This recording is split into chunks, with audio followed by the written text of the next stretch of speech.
So change is coming, and our primary purpose today is not only to introduce you to the change that is coming, to how we are all going to be paid as State of West Virginia state employees.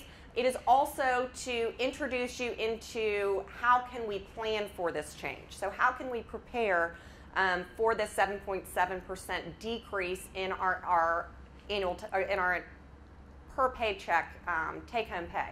So there are a few things that we would like to make sure that state employees avoid. The first is using credit cards to cover your cash shortages and or paying your credit card or loan balances late. If you were to pay your credit cards late, this is going to not only induce late fees associated with not making timely payments, it also could introduce a higher interest rate to your overall loan balances.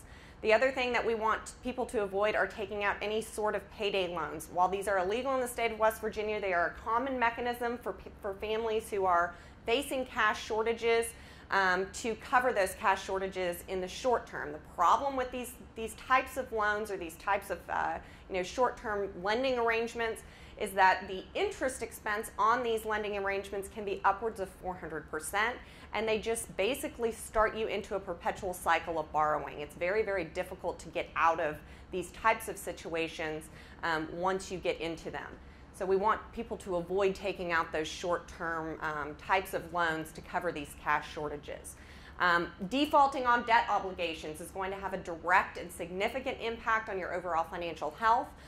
Again, we do not want this change in the payroll system to impact your day-to-day life, and especially not to impact your overall financial health or your financial objectives. So please make sure that you speak to any of these service providers that you have regarding any of your liabilities or your debt payments. They may be willing to work with you to reallocate the amounts that you owe, extend your payment terms, and or change the payment dates to better correspond with the biweekly pay as opposed to the semi-monthly pay.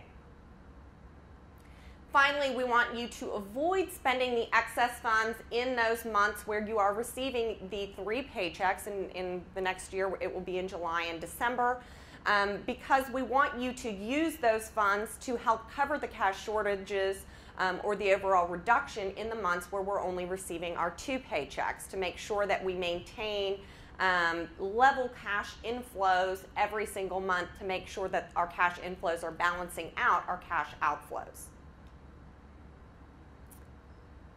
So what are some of the things that we can do? What are some of the mechanisms or the steps that we can take to better prepare?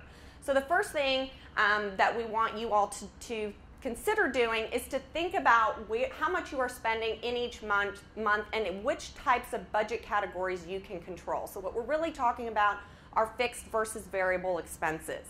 What are some of the areas that we can reduce our overall spending in to make sure that the 7% decrease is not going to impact our lives in any way, shape, or form? The primary way that most families are going to be able to reduce their overall costs, their monthly costs, is to reduce discretionary spending.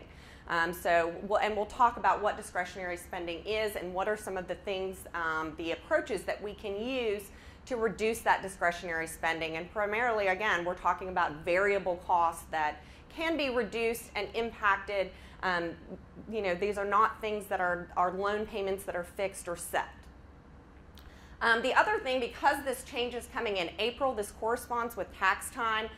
If you are receiving a tax refund, many Americans do, you can consider using this tax refund again to help you increase your cash flows up until that point where in July where you receive that third cash flow.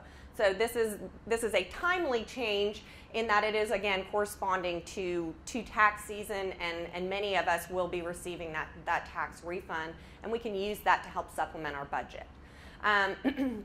We can also, again, use those funds that we're going to be earning in July and December to cover the leaner months when our pay is actually going to be lower.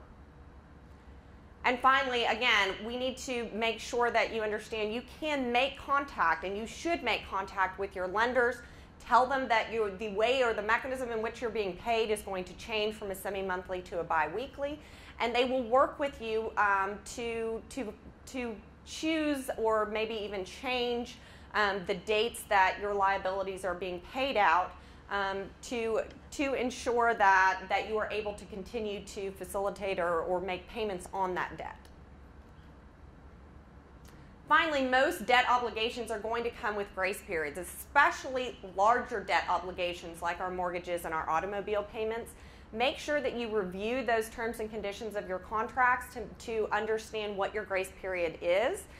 During your grace period, your payment, anytime that it is received within that grace period, it is not considered to be late.